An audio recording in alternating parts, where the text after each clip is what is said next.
présente déjà pour ceux qui ne me connaissent pas. Mihail Marty, alias Sarki. Je m'occupe en fait des traductions de Joomla depuis la version 1.6. Et puis la version 3 a été par contre plutôt suivie et gérée par Infograph, si certains le connaissent, qui en fait était à un moment donné responsable de tout ce qui était internationalisation de Joomla. Et donc, du coup, comme il était vraiment dans cet aspect langue, je l'avais laissé reprendre les traductions sur Joomla 3, parce que du coup, il était toujours au courant avant qu'elles sortent.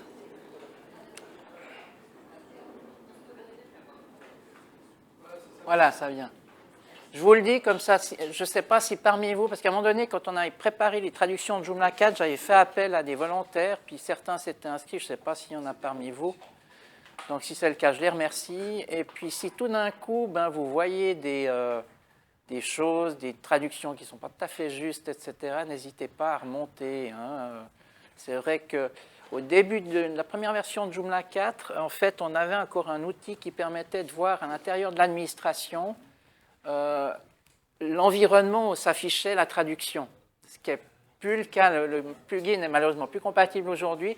Donc, des fois, les traductions sont faites un petit peu à l'aveugle, c'est-à-dire qu'on ne sait pas forcément le contexte et des fois, elles ne sont peut-être pas tout à fait vraiment adaptées. Donc, n'hésitez pas à remonter ça si jamais.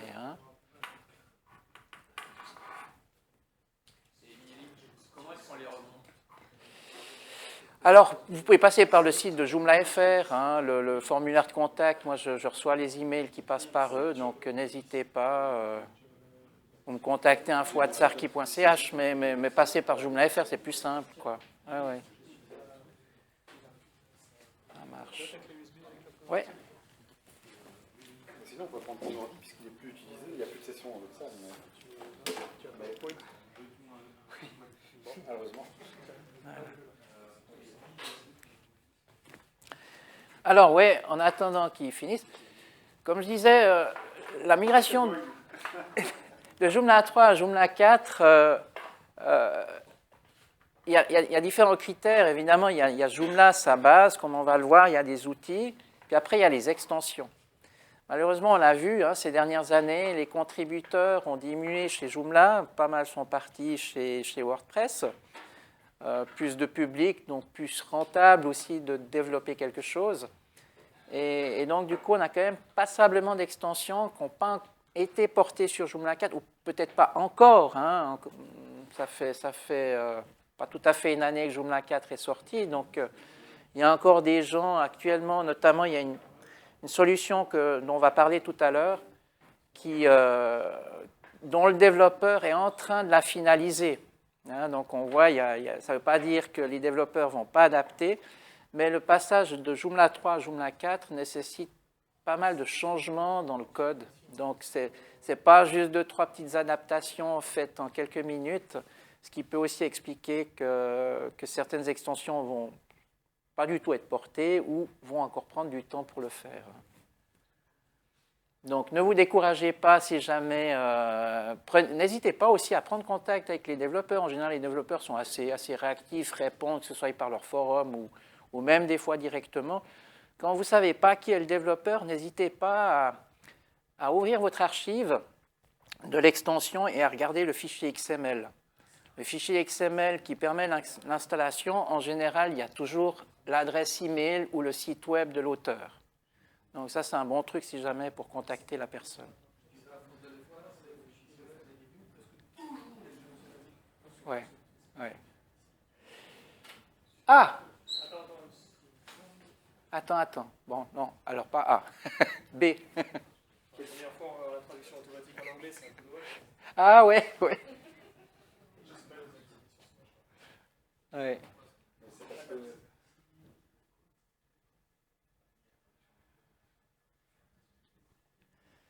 Mais en fait, comme on le verra, peut-être pour schématiser un petit peu, on a des outils qui permettent d'exporter vos données depuis un Joomla, qu'on va regarder tout à l'heure. Il existe des outils pour ça. Après, on a une deuxième catégorie d'extensions pour la migration qui n'est pas des outils pour exporter les données et les réimporter dans le nouveau site, mais qui permettent de faire le transfert directement d'un site à l'autre.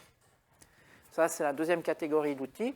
Après, on a une troisième catégorie d'outils qui est en fait des gestionnaires de bases de données, entre guillemets, ou de données des bases de données qui permettent en fait de sortir directement depuis les bases de données des éléments dans un fichier et de les réimporter après dans le nouveau site. C'est bon, super. OK. Alors, donc la présentation, on passe. Ah, je suis là-dessus maintenant, pardon. Voilà. Alors, avant toute chose, hein, vraiment, c'est un conseil, faites votre migration d'abord sur une copie. Pourquoi? Parce qu'effectivement, il y a des problèmes des fois de compatibilité, si vous avez des extensions, etc., spéciales. Et puis bon, si d'un coup il y a un bug dans le processus pour une raison X, Y, ben, vous avez planté votre site. Donc l'idéal est vraiment de faire ça dans une copie. Si possible, sur le même serveur, pourquoi je mets en sous-domaine? Parce qu'effectivement, ça permet de préserver la configuration du serveur. Et puis vous êtes à la racine. Parce que des fois, effectivement, j'ai vu sur des forums des gens qui se plaignaient, ah, mais telle extension ne marche pas, ou etc. Et c'est souvent parce que les sites étaient dans des sous-dossiers de la racine. Donc certaines extensions veulent que le site soit à la racine. Après, effectivement, si on le fait dans un sous-dossier, ben, ça marche aussi, sauf que si vous avez des extensions de ce type, vous aurez des problèmes. Puis après, autrement, sur serveur local, il en existe plusieurs. Pour Windows, pour macOS ou Linux, je vous ai mis 2-3 adresses pour en télécharger. Donc ces slides seront effectivement remises après sur le site du Joomla Day, donc vous pourrez les télécharger si jamais. Moi, j'ai l'habitude, en général, quand j'ai des grosses migrations à faire, déjà à l'époque, quand on est passé dans d'autres versions, de le faire sur serveur local, parce que je n'ai pas des extensions qui, justement, nécessitent d'être à la racine. Donc, ça va très bien. Alors, sans refaire les bases d'une sauvegarde de site ou d'une copie de site, il y a Akeba Backup. Quelqu'un ne connaît pas Akeba Backup ici? Non, tout le monde connaît, donc on ne va pas s'étendre là-dessus. Il y a ici Joomla Backup qui, lui, fait une archive zip. Ça peut être aussi une façon de faire, avec un fichier SQL et puis les fichiers. Et puis sinon, ben, les méthodes classiques, c'est-à-dire copier les fichiers, passer par le PHP MyAdmin du serveur pour exporter le fichier SQL. Donc, Akeba Backup, je vais passer, parce que vous connaissez tous, peut-être juste au cas où il y en aurait d'autres qui regarderaient ce qui est enregistré. Donc, il y a 2-3 vues qui expliquent un petit peu, surtout par rapport au format d'archive. Là aussi, si vous voulez le décompresser derrière facilement, n'hésitez pas à prendre le format zip. Le format JPA est recommandé, là aussi, parce que dans certains cas de serveurs ou sur des très gros sites, des fois, effectivement, ça peut poser un problème quand vous êtes en format zip. Donc, JPA est un petit peu meilleur pour ça. Donc, voilà une sauvegarde affichée. Et puis, la restauration, là aussi, je n'ai pas voulu vous faire tous les slides. J'ai bien pensé que la plupart connaissaient Akeba Backup. Et puis, ça, c'est le Easy Joomla Backup. Même chose, on crée un backup. Et on finit avec un fichier zip. Et puis, l'exportation par PHP MyAdmin, pour ceux qui ne connaissent pas, effectivement, c'est tout simple. Vous allez exporter. En principe, les configurations par défaut fonctionnent très bien. Et puis après, vous faites la même chose pour importer. Voilà. Template natif de Joomla 3. Alors, attention.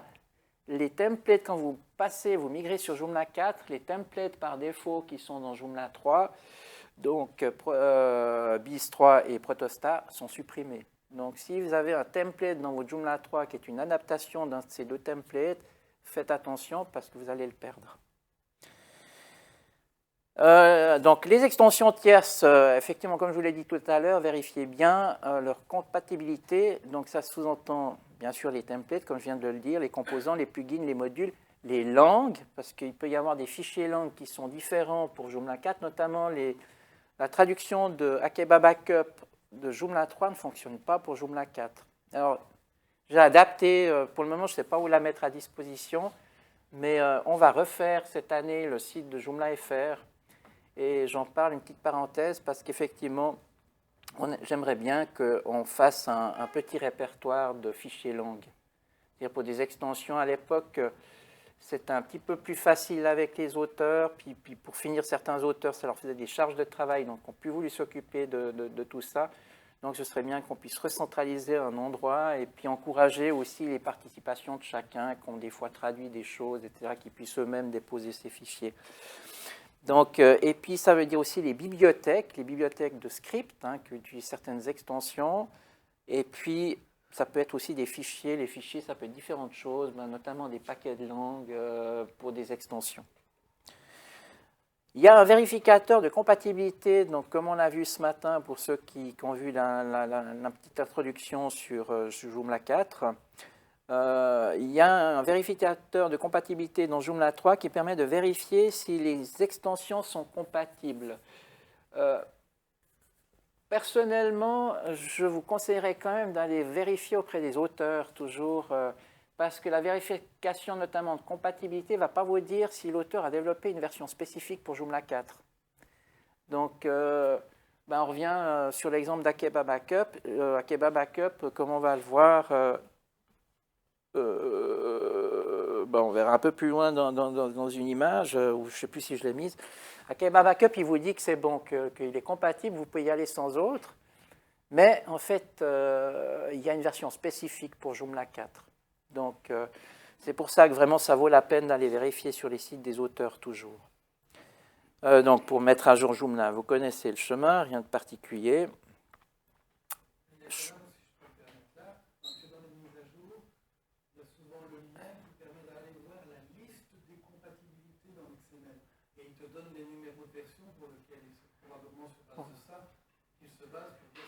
Ouais, mais sauf erreur, j'ai une slide là-dessus. Je vais revenir un petit peu là-dessus parce qu'effectivement, j'ai une slide, sauf erreur, que j'ai mis là-dessus. Tout le monde sait comment changer les paramètres de mise à jour de Joomla 3. Si ce n'est pas le cas, effectivement, vous avez le chemin là.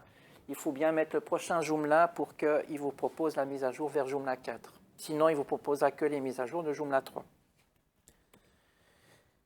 Alors, voilà le vérificateur, effectivement, intégré dans Joomla à partir de Joomla 3.10, qui va vérifier si déjà les paramètres du serveur sont justes, les paramètres PHP.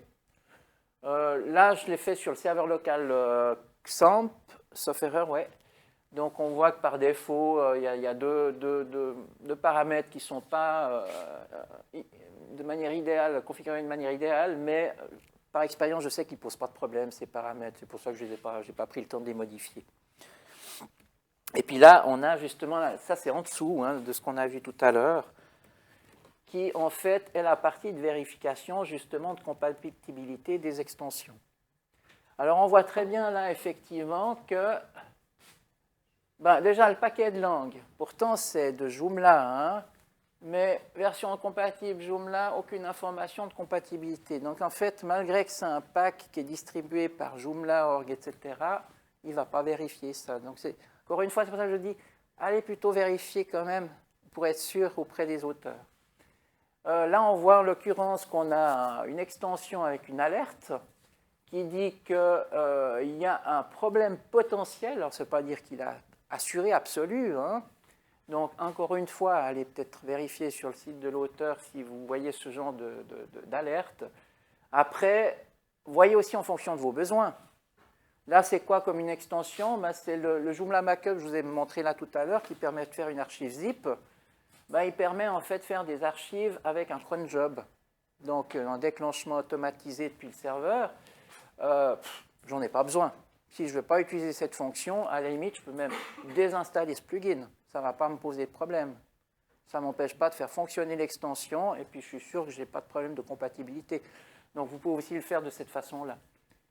Et puis après, comme je vous disais, on voit justement le Akeba Backup, il dit qu'on est OK, et il nous parle de la version 8.1.4, alors que la version pour Joomla 4, je crois que c'est 9, etc. Enfin, ce n'est pas la même génération. Donc, voilà. Là, on a donc, effectivement, il nous dit qu'on a une mise à jour. On est dans le deuxième onglet. Avant, on était dans le premier onglet qui était vérification avant mise à jour. Là, on est dans le deuxième onglet. Donc, une fois que vous êtes OK dans le premier onglet, que vous avez vérifié vos extensions, tout est OK. vous passez au deuxième onglet et vous devez accepter que vous prenez les risques, des extensions potentiellement incompatibles, et puis vous lancez simplement votre mise à jour. Et puis pour ceux, parce que les paquets de mise à jour sont lourds, font plus de 20 mégas, donc si d'un coup vous avez des problèmes avec une histoire de transfert directement depuis le serveur, bon, il faut quand même que vous puissiez envoyer des fichiers de plus de 20 mégas, mais vous avez le troisième onglet qui vous permet, comme dans Joomla 3, d'installer en fait des mises à jour directement manuellement. Alors après, vous pouvez le faire si vous avez des problèmes de limite d'envoi chez l'hébergeur, vous pouvez le faire en local. Et puis quand vous avez fini votre migration en local, vous faites votre sauvegarde à Keba, puis vous restaurez votre site sur le serveur. Ça va très bien aussi. Donc, les progressions de la mise à jour, rien de spécial là-dessus, il évolue, etc. Et puis quand il a fini, pouf, on se retrouve dans Joomla 4 avec une confirmation qu'on y est passé. Rien de particulier là, sauf qu'on voit qu'effectivement, on a toggle menu, user menu, on voit qu'on a 2-3 éléments qui ne sont pas traduits parce qu'effectivement, il y a une mise à jour du fichier long. Alors comme je n'ai pas d'extension, là j'ai juste installé le site modèle Joomla 3, etc. que j'ai mis à jour, je n'avais pas d'extension particulière, donc là il me détecte juste une seule mise à jour qui est la mise à jour du pack de langue qu'on voit ici. Donc, je l'applique, confirmation que c'est OK. Et à ce moment-là, on voit, oui, on le voit ici, effectivement, dans la deuxième capture, que les deux éléments qui n'étaient pas traduits sont maintenant traduits. Alors, la page d'accueil du site natif, j'avais donc installé le site de base de Joomla 3 avec les données exemples pour apprendre Joomla en français. Donc on a une tonne on a plein d'articles, on a plein de menus avec des sous-menus, on a un énorme paquet de choses avec des modules placés, etc. Pouf, j'ai plus rien. Pourquoi j'ai plus rien? Parce que je ne suis pas dans le même template. Donc toutes les positions de modules sont différentes. Donc, tous mes modules qui étaient placés, mes menus, etc., ils ne sont plus là, évidemment. Donc, ça, quelles que soient les solutions qu'on va voir, il y a d'autres solutions qui sont autres que le principe classique de Joomla. On va de toute façon perdre notre position de module si on n'est plus avec le même template. Après, vous pouvez très bien avoir un template dans votre Joomla 3 qui est compatible Joomla 4, et à ce moment-là, vous n'avez pas ce problème. Donc, à vérifier avec le template que vous utilisez. Donc, comme on le voit, ça c'était justement la version de base, dont on avait des modules, etc., qu'on n'a plus avec l'autre. Alors, évidemment, pour ça, l'idéal, ce serait de comparer. Donc, moi, ce que je vous conseille, c'est d'aller chercher vos positions de modules sur votre template de base. Alors là, on est toujours sur le template Protostar par défaut de Joomla. Donc là, juste, je vous explique comment afficher les positions pour ceux qui ne savent pas comment on le fait. Et là, ça permet de voir les noms des positions à leurs différents endroits. Faites-vous peut-être soit une capture de ça, comme ça vous avez une base de votre site officiel avec vos positions, et vous faites la même chose. Alors là, je vous ai listé toutes les positions que l'on a. Je les ai mises dans l'ordre qu'elles apparaissent. Elles ne sont pas forcément dans l'ordre du menu déroulant quand vous choisissez une position de module. Je les ai volontairement mises dans l'ordre qu'on les a un petit peu là. Et puis, pareil pour le Joomla 4. Ah oui, je suis allé un peu plus vite. Là, c'est nous pour aller chercher les paramètres d'affichage simplement des prévisualisations des positions, mais dans Joomla 4 cette fois.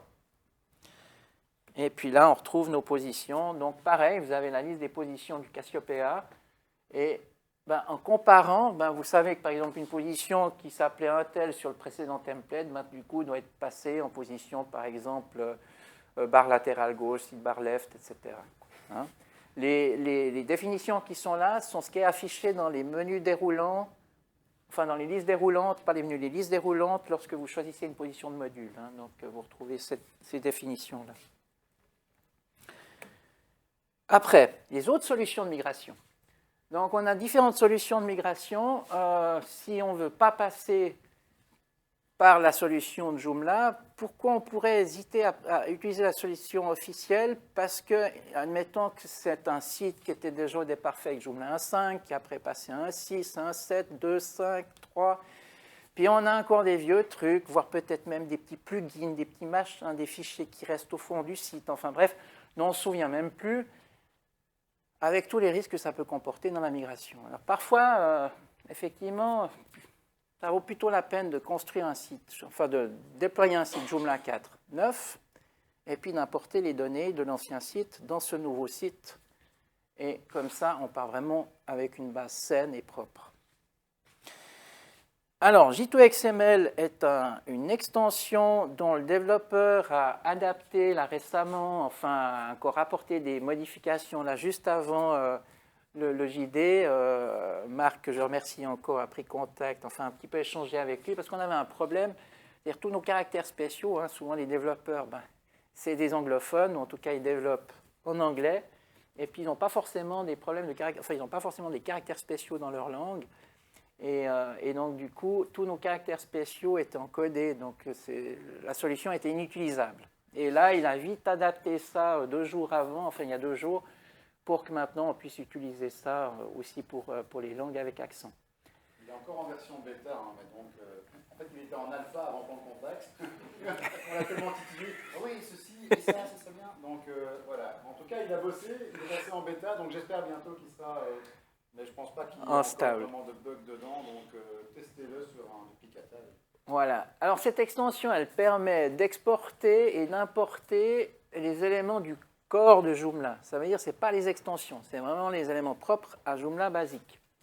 Donc tout ce qui est utilisateur, contact, catégorie, article, module, champ personnalisé, tag, et puis image média. Je mets image média parce qu'effectivement dans le dossier image, on peut très bien avoir des vidéos, autre chose. Hein.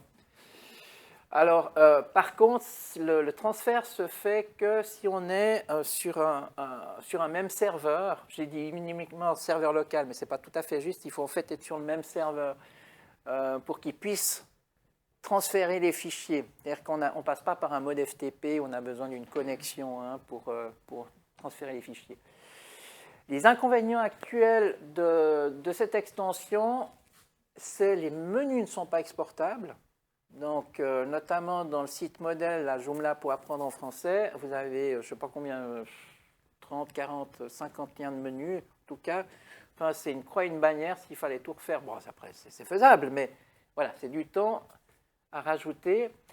L'arborescence des catégories n'est pas conservée. Alors là, à nouveau, dans le site exemple, vous avez plein de catégories, sous-catégories, etc., comme les menus, les liens de menus. Et ça, c'est pour le moment pas conservé. Donc, c'est un petit peu embêtant. S'ils avaient beaucoup de sous-catégories. Mais là encore, je pense que c'est des bugs de jeunesse qui va certainement corriger.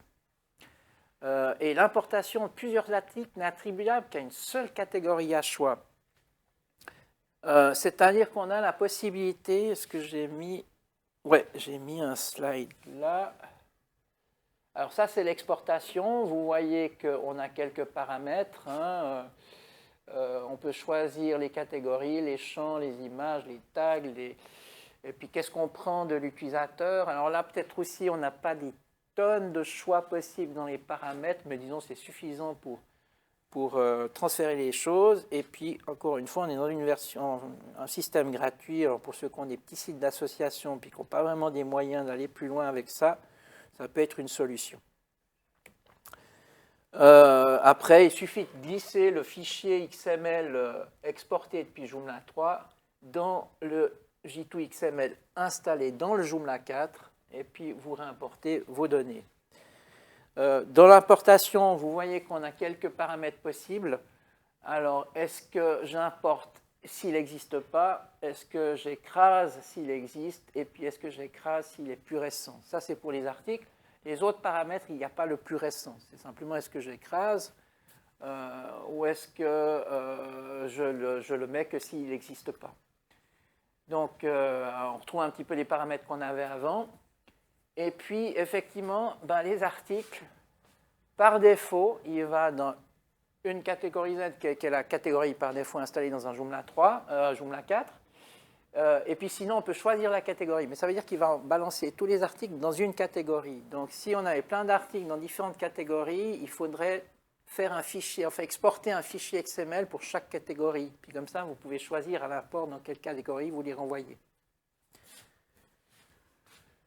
Ensuite, on a une autre solution, JUpgrade, qui... moi, je l'avais utilisé à l'époque du passage de Joomla 1.5 à Joomla 1.6, où on avait aussi un changement assez important au niveau du code, un petit peu comme maintenant entre 3 et 4, même, je crois, plus important. Et donc, du coup, il fallait un outil qui permette, en fait, d'importer directement depuis le nouveau site les données dans l'ancien.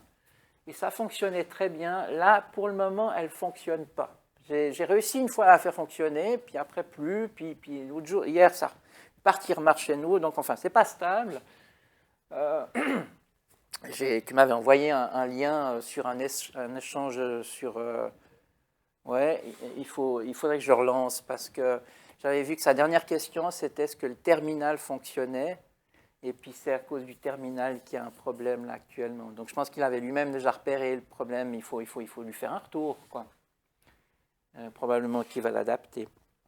Alors par contre, effectivement, lui, l'avantage, c'est que s'il fonctionnait, il permettrait d'importer aussi les menus, ce qui n'était pas le cas de J2XML, en tout cas pour l'instant. Une fois que vous avez... Alors il y a un bug, j'ai réussi à corriger un bout du bug, c'est-à-dire j'ai pu créer, parce que normalement, on devrait pouvoir créer des sites de où on veut aller les chercher. Donc on peut en avoir plusieurs, hein, puis prendre des bouts. Ça, j'ai réussi à corriger pour voir ça, mais voilà, je n'arrive pas à aller plus loin. Et puis ça, il faut passer par une espèce de terminal avec du code. Alors il demande, là, le dernier problème que j'ai eu, c'était ça, c'est-à-dire qu'il demande l'installation d'une série de scripts, et puis à chaque fois, il me dit qu'ils ne sont pas installés, alors que l'autre jour, il l'avait installé et ça marchait. Donc voilà, ce n'est pas très stable pour le moment, mais ça peut être une solution à suivre pour l'avenir. Voilà. Après, on a une extension là peut-être un petit peu plus simple, dans le sens où elle exporte les composants, les plugins et les modules. Donc il n'y a pas les utilisateurs, il n'y a pas les menus, enfin il y a pas mal de choses qu'il n'y a pas, mais ça permet à la limite, ça peut être suffisant pour, si vous avez un site simple où vous avez juste besoin d'aller chercher les contenus. Et puis, ça fait des fichiers .json. Après, dans les payants, il y en a un que j'avais utilisé déjà à l'époque, je crois que c'était de passage de 2.5 à 3, où j'avais des sites où je préférais partir sur une base saine, justement. Donc, j'avais utilisé ça. C'est une extension assez intéressante. Par contre, elle est effectivement payante, mais bon, ce n'est pas une somme astronomique. Donc même pour des petites associations, c'est tout à fait abordable. Et puis l'avantage, c'est qu'effectivement, elle permet d'importer tous les éléments du corps de Joomla, et elle le fait très bien, avec un transfert aussi de tous les images médias, mais par contre, il faut indiquer les accès FTP. Alors l'avantage, c'est que les contenus de ces différents éléments du corps sont sélectionnables indépendamment. C'est-à-dire que par exemple, si je veux importer que l'article 2, l'article 4, l'article 6, c'est pareil pour les utilisateurs, ou enfin tous les éléments, on peut vraiment sélectionner les éléments qu'on veut importer. Alors, lui, il conserve l'arborescence des catégories. Les articles sont bien dans leur catégorie, ça c'est juste, il n'y a pas de souci. Et puis l'arborescence des liens de menu aussi est conservée. Et puis comme je l'ai dit, le transfert des fichiers se fait par FTP. Et des tables de la base de données peuvent être importées. Donc ça permettrait éventuellement, parce que souvent les extensions tierces, c'est quoi? Imaginons, je ne sais pas, j'ai installé une boutique en ligne, c'est tous mes produits, mes clients, etc. Si j'arrive à récupérer les tables de la base de données qui concernent l'extension, après, j'ai qu'à réinstaller par-dessus l'extension et je vais tout retrouver. Donc, ça peut être une façon aussi, si on repart sur un site neuf, de pouvoir quand même récupérer tout ce qui a été fait avec les extensions. Si je peux ajouter un point, de mémoire, parce que je ne pourrais pas l'utiliser, il est même possible de le faire tourner de manière incrémentale. En ce sens, on je vais d'abord faire les catégories un tel avec tel code, et je vais d'abord prendre les articles pour voir si ça va en partie, puis je réexécute pour aller en chercher d'autres, et on peut faire grossir comme ça progressivement. Tout à fait. En repartant effectivement, moi c'était 2.5 vers 3, et de dire je vais prendre d'abord une petite partie, la mettre sur le nouveau site, voir comment ça marche, et grossir extension par extension et contenu par contenu. Là, j'ai fait un test justement sur ce site exemple de Joomla 3. J'ai renouvelé ma licence. J'avais déjà pris, comme je l'ai dit, une licence de cette extension. Je l'ai renouvelée là pour faire le test. Et puis, j'ai complètement migré le contenu, comme on va le voir tout à l'heure.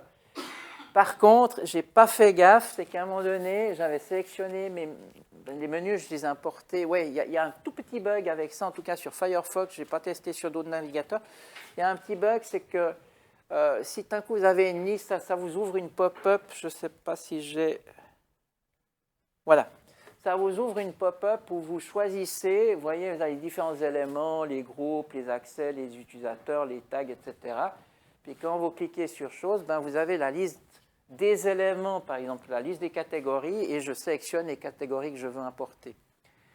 Et si vous avez ça sur plusieurs pages, eh ben, si vous passez à la page 2, vous pouvez les sélectionner, mais vous ne pouvez pas valider. Donc, un petit truc, si vous faites ça, changez le nombre d'affichages peut-être en tout, hein, si vous n'en avez pas trop. Puis comme ça, vous n'avez pas besoin de changer de page, puis vous pouvez sélectionner, il n'y a pas de souci. Et comme je n'avais pas tout de suite repéré le truc, ben, au niveau des menus, je l'ai fait en 3 fois. Et en fait, je ne l'ai pas fait dans l'ordre.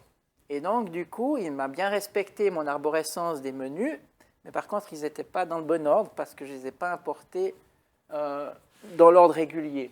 Donc, pensez aussi à faire ça. Si vous utilisez ce genre d'outils, parce qu'il y en a plusieurs du même genre, c'est peut-être faites-le bien dans l'ordre, ou si vous le faites par différentes étapes, pensez à votre truc, préparez peut-être un petit papier, un petit schéma, comme ça vous ne vous plantez pas.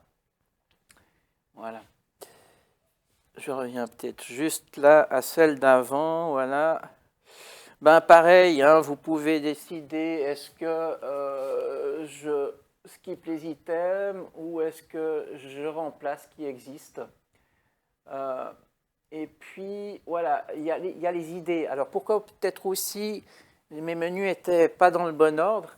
C'est que moi, je n'avais pas conservé les anciens idées. Parce qu'évidemment, les conserver, il y a un risque. Hein, si vous avez déjà des éléments aussi, peut-être dans votre Joomla 4 que vous avez commencé à construire, puis vous importez une autre partie, vous pouvez avoir après des conflits, des éléments. Donc, il vaut peut-être mieux ne pas les conserver, mais même sans les conserver, la liaison entre les articles qui étaient dans les catégories et les liens de menu sur les articles ou les catégories, tout ça a été préservé. Donc, je n'ai rien perdu. Pour ça, c'est vraiment top, quoi.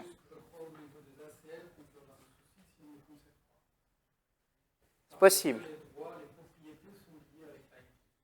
Ok. D'accord. Voilà, une bonne info à savoir, effectivement. Ouais. J'ai pas été jusque-là. C'est vrai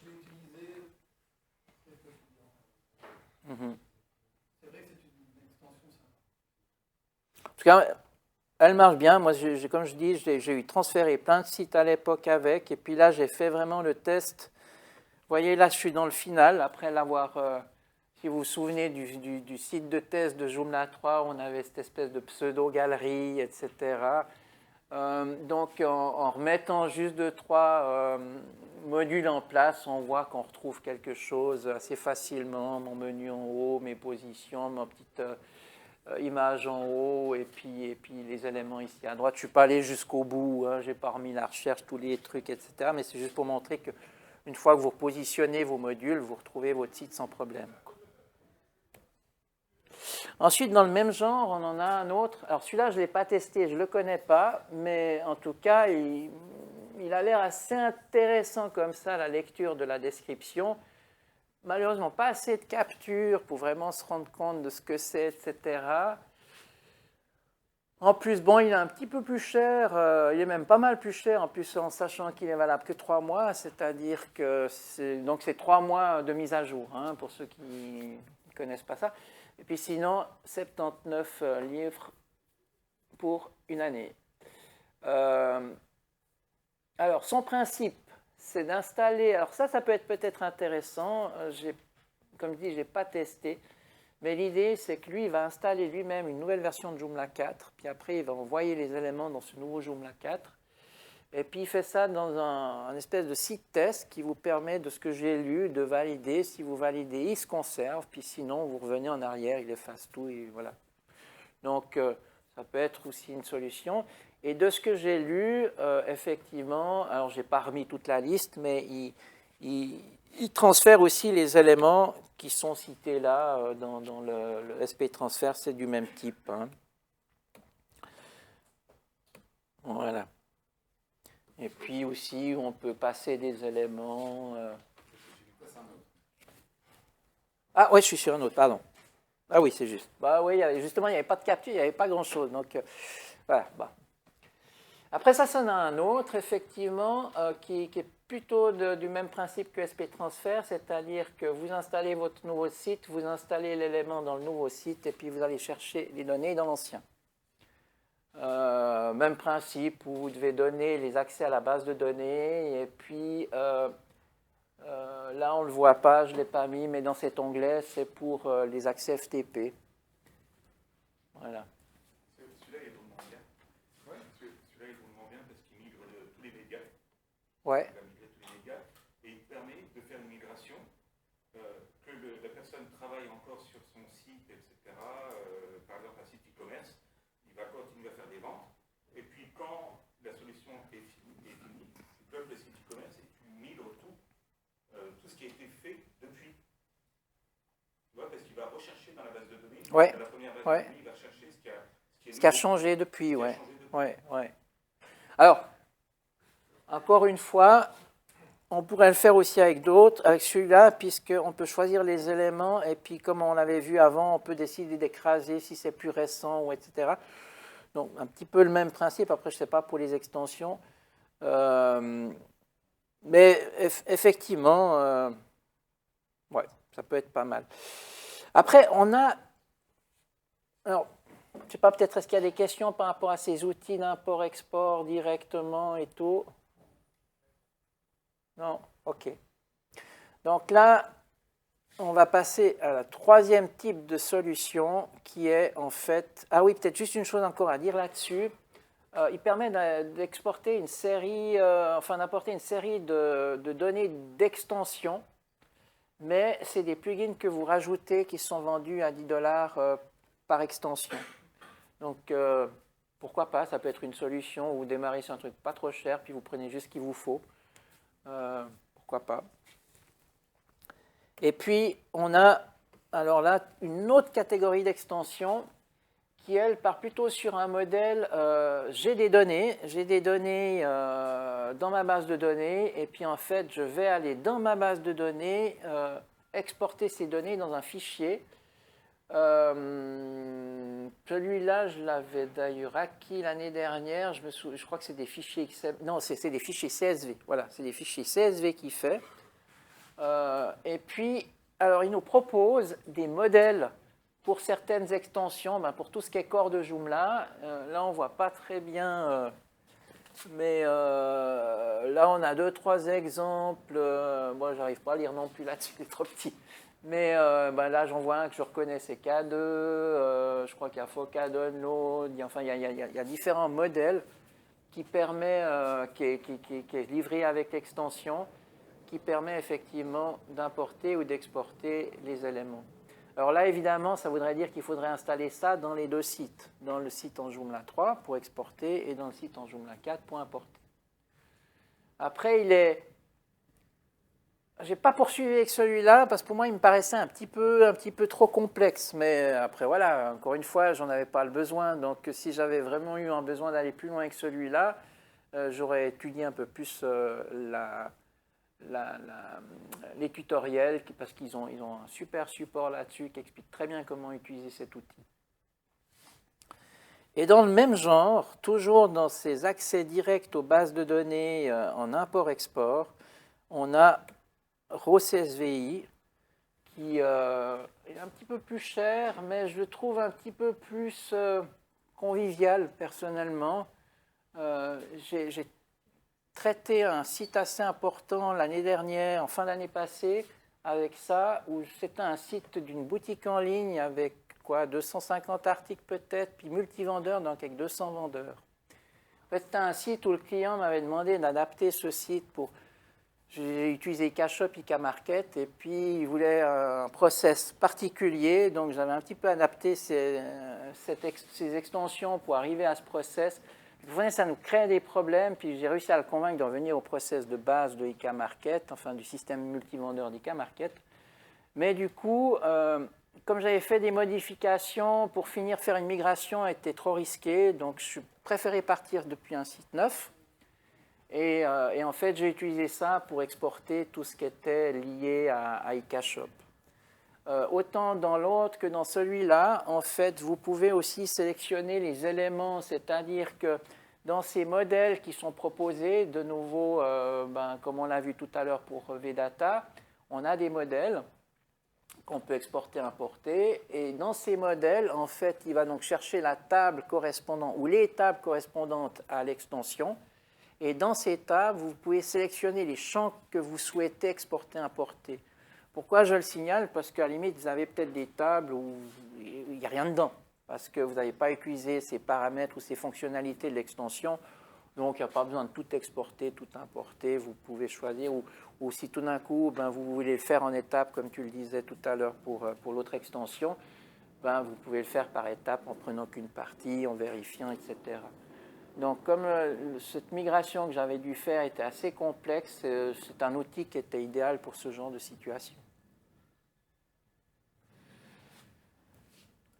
Voilà, on arrive au bout.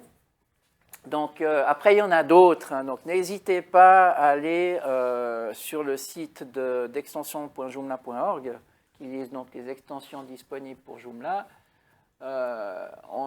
Faites peut-être des recherches sur différents critères, c'est-à-dire soit, par exemple, avec migration, avec le terme migration, ou avec transfert, data transfert, transfert de données, ou gestion de base de données. Vous allez retrouver ces différents outils présentés là, et d'autres. Il y en a d'autres que je n'ai pas présentés, mais qui sont toujours un petit peu sur les mêmes principes, c'est-à-dire on crée des fichiers en exportant, qu'on réimporte après. Mais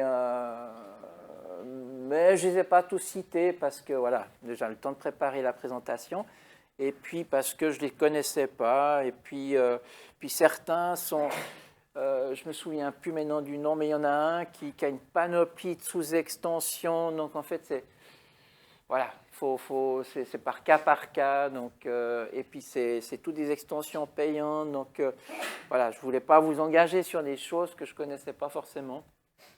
Mais je vous invite à aller visiter et à regarder par vous-même. Voilà. On est au bout. Est-ce que vous avez des questions dans ces tests que j'ai pu faire? Est-ce que vous savez si structurellement, les bases de données, il y a des choses fondamentales qui ont changé dans le principe de fonctionnement des bases, des relations entre elles, etc. Alors, je rebondis sur votre question pour rajouter quelque chose que je n'ai pas dit tout à l'heure. C'est vrai que ces systèmes comme ça de base de données qui exportent, pourquoi il y a des modèles? On pourrait se dire, mais je le fais directement depuis PHP-MyAdmin, j'exporte, je réimporte, pas besoin de ce genre d'outils. Sauf que vous avez des jointures, vous avez des tables qui sont liées à d'autres tables, et puis quand vous installez un utilisateur, il ne faut pas juste remplir la table user, évidemment. Donc, ces modèles vous font toutes ces jointures.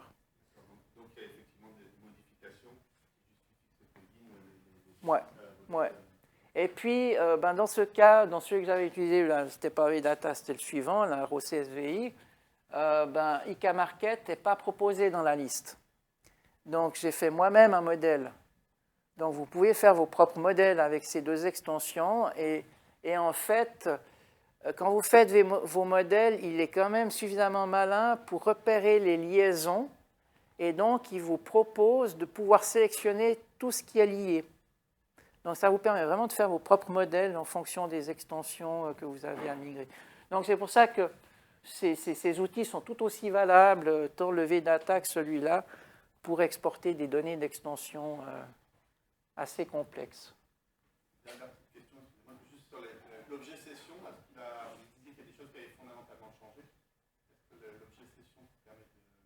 quand on l'appelle par rapport sur des pages qu'on aurait fait sur un autre site et qu'on veut lier à Joomla, quand on appelle cet objet session pour récupérer les éléments de la session Joomla, est-ce que ça, vous savez si ça a fondamentalement changé ou pas? Ça n'a pas changé. Tout ce qui est, je le connais parce que j'ai développé le plugin de sur le Sagin et les sessions, donc le plugin semble continuer à fonctionner normalement.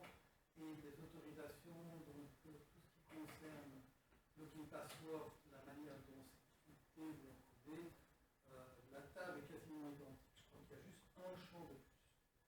Et le contenu de mémoire, l'algorithme, en gros, est le même. D'ailleurs, j'ai fait des tests à un moment donné. Par exemple, je sais faire, par exemple, faire des logins et utiliser, avec quelques conversions automatiques des figures MySQL, de garder les logins de Joomla 1.5 jusqu'à la dernière version. Donc il y a moyen de garder. Donc si votre but est de développer une application sur le côté où vous gardez des informations sur base de la session, normalement vous n'aurez pas de souci si vous avez déjà développé quelque chose. J'ai une question. Est-ce que quand ça migre de Joomla 3 à Joomla 4, est-ce que ça migre d'abord la base de données et après les fichiers? Oui. Alors dans ce cas-là, est-ce qu'on ne peut pas envisager de faire une migration à l'arrache? Voilà, on migre, ça fait les jointures, et après on installe un Joomla 4 propre, et on va chercher les tables qui nous intéressent, et puis on les met dans le Joomla 4 propre. Je peux garder les extensions pour voir si ça Oui, Ça peut marcher? bien sûr, dans l'absolu. Absolument. Comme je dis, hein, lui, il va... Parce que quand on passe avec ça, on ne migre pas l'extension, enfin, on n'installe pas l'extension. Alors, il va migrer les fichiers, comme je le montre là, mais effectivement, l'extension pas. Donc, il faut installer l'extension dans le nouveau site, évidemment, quoi. Donc, effectivement, à partir du moment donné qu'il transfère les bonnes tables, et a priori, il n'y a pas de souci. Donc, c'est pour ça que je disais au début, ben, vous pouvez très bien exporter justement les bases de données, remettre, et puis réinstaller les extensions par-dessus. Après coup, il va retrouver les éléments. Oui? Dans le cadre d'une migration via Joomla, on va avoir passé un moment à régler des problèmes de notification d'incompatibilité pour les volontaires, etc. On va tout passer à peu près ouvert, en condition de. Le fait de se retrouver ensuite avec plus aucun lien de l'arborescence qui fonctionne, c'est-à-dire que les articles sont présents, par exemple, mais le suivi menu, sous-menu, enfin les catégories, sous-catégories, etc. ne fonctionnent plus, et il n'y a plus la possibilité quand on clique sur en front et puis sur une catégorie, on tombe sur un 404 front. Alors, moi, j'ai migré, j'ai fait le test avec justement le site exemple, qui a quand même pas mal donné, je n'ai pas eu ce problème. Par contre, il y avait une page qui ne fonctionnait pas. J'ai eu un 404. Et là, je me suis rendu compte qu'en fait, c'était un alias de menu, de lien de menu.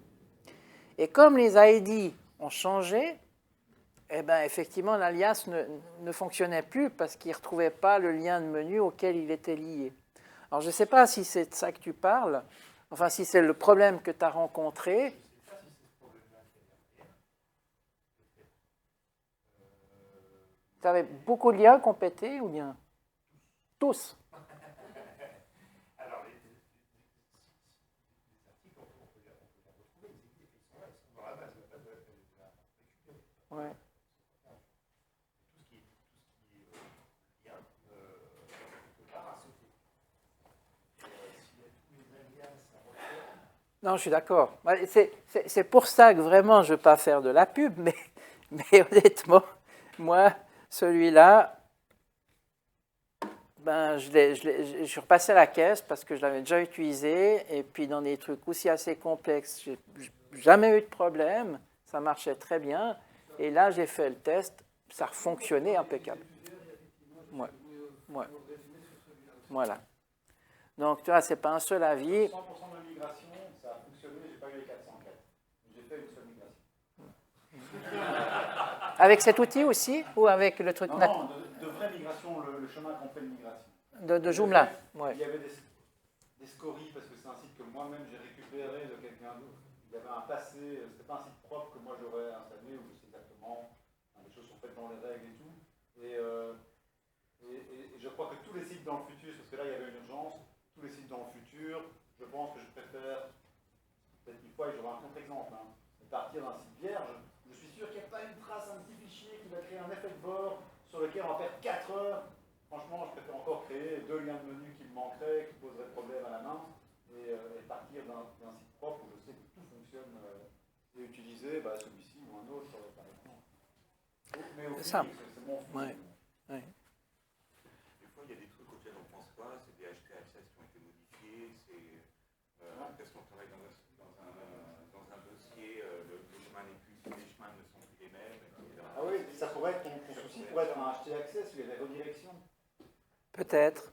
Ça pourrait être un HT access, tu as des redirections, ou le composant en direction. On peut travailler dans un dossier, puis c'est plus le même chemin, ou ça peut être comme ça. Quand on parle de 404, la première question qu'il faut regarder, c'est si l'erreur 404 qui est affichée, elle vient du serveur. C'est une page genre Apache blanche avec juste 404, ou si elle vient de Joomla. Peut-être un pseudo qu'on aurait mis à côté. C'est un autre problème, ça ne change rien à la discussion. La première, c'est soit c'est le serveur, la page blanche qui s'affiche, un truc comme ça, où ça vient du serveur. Ça n'a rien à voir avec Joomla, c'est le HT Access. Si c'est Joomla qui affiche sa page d'erreur ou l'article, voilà, j'ai pas trouvé l'article, j'ai pas trouvé la catégorie, c'est à l'intérieur de Joomla. Donc déjà, ça permet de séparer l'endroit où il faut regarder. Toutes les 404, tous les sites, tous les CMS, c'est la première chose à faire. C'est le serveur ou c'est le CMS. Et donc, c'est quoi par exemple, dans ton cas, c'est une page blanche qui s'affiche quand tu as la 404 ou c'est une page Joomla avec je n'ai pas trouvé cet article? Non, c'est une page Joomla, j'ai pas trouvé cet article. D'accord. C'est facile à résoudre quand c'est le serveur. Ouais. Et après, c'est les URL qu'il faut regarder. Quelle était l'URL que tu avais avant et quelle est l'URL que tu as Est-ce que c'est pas aussi plus simple quand on enlève la réécriture d'URL? C'est un peu la même chose que regarder. Voilà. Ah ouais. On peut passer dans la restriction d'URL pour le temps où on fait la migration. Je sens que c'est un sujet, on va avoir du suivi sur le long terme.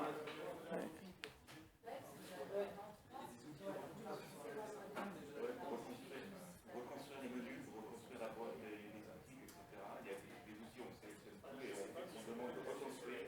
Et ça reconstruit les choses en fonction peut-être que la base a été mal reconstruite. J'ai une question qui a strictement rien à voir avec ce que j'essaie de dire tout à l'heure. Après, pour corriger ce problème, il faut éventuellement utiliser l'outil de redirect pour corriger toutes les URL qui sont en 404. Si on a 300, effectivement, ça fait beaucoup, mais en tout cas, ça corrigera définitivement le problème. Ouais. L'outil de redirect, il faut activer d'abord, et ensuite, ça permet de rediriger l'ancienne URL vers la nouvelle, et ça corrige le problème qui est activé. Si les URL ont changé. Si les URL ont changé, on est d'accord. Ouais. Oui, c'était quoi ta question? Tout au début, dans les tests de vérification pour savoir si le serveur était compatible ou non, j'ai vu que PHP 7.5 passait correctement. Or, ce matin, la présentation qui a été faite par Yann Comiro parlait de l'utilisation des fonctionnalités de 8.1 pour Bootstrap 5. Et je voulais savoir si, en tout cas, c'est ce que j'ai compris. Pour les performances. C'est pour les performances. Ouais. C'était plus rapide et c'était meilleur pour le référencement et pour le Google, c'était un peu plus rapide. D'accord, donc en fait, PHP 7 pour le moment, c'est complètement compatible. Ouais. Bon, après, effectivement, sachant que ça. Joomla 3 aussi marche sur PHP 8, mais c'est vrai que moi, en tout cas, les sites que je passe sur Joomla 4, je profite du coup de passer en PHP 8 pour bénéficier de l'accélération de tout ce qu'amène aussi PHP 8, avec un Joomla 4 qui est optimisé effectivement pour ça. Mais c'est vrai que, en tout cas là, j'ai pas eu de problème du tout. Mon site fonctionnait très bien, oui. Ah, oui. La recommandation, c'est de faire les mises à jour des extensions Alors ça, justement, je ne sais plus où je l'avais marqué, mais quand je disais prenez contact avec les auteurs pour voir aussi s'il faut l'installer avant ou après la migration. Parce que certains, il faut le faire avant de passer sur Joomla 4 et d'autres, c'est l'inverse, il faut le faire après. C'est-à-dire que vous ne pouvez pas l'installer dans Joomla 3 parce que ce n'est pas compatible, donc ça va bugger. Et puis d'autres, ben, si vous ne l'installez pas, vous n'allez pas passer l'étape de vérification parce que lui, il estime que ce n'est pas bon. Voilà, peut-être juste dire quelque chose par rapport à cette histoire de vérification. Non, c'est après. Oui, après, je lâche. Lui, il se base, il fait cette vérification en fonction d'une indication qui est mise sauf erreur dans le fichier XML, si je ne dis pas de bêtises. Et en fait, si l'auteur, parce qu'effectivement, ben, cette vérification n'existait pas forcément quand la personne a développé l'extension, du coup, il ne va pas voir, il ne va pas savoir. Ben, typique le pack de langue, notamment. Hein. Et donc, voilà, c'est pour ça que vraiment, moi, je vous conseille de vérifier auprès des auteurs. C'est le meilleur truc, quoi. Et de savoir s'il faut l'installer effectivement avant de faire la migration ou après. Ok, je vous remercie. Je vais laisser la place au suivant.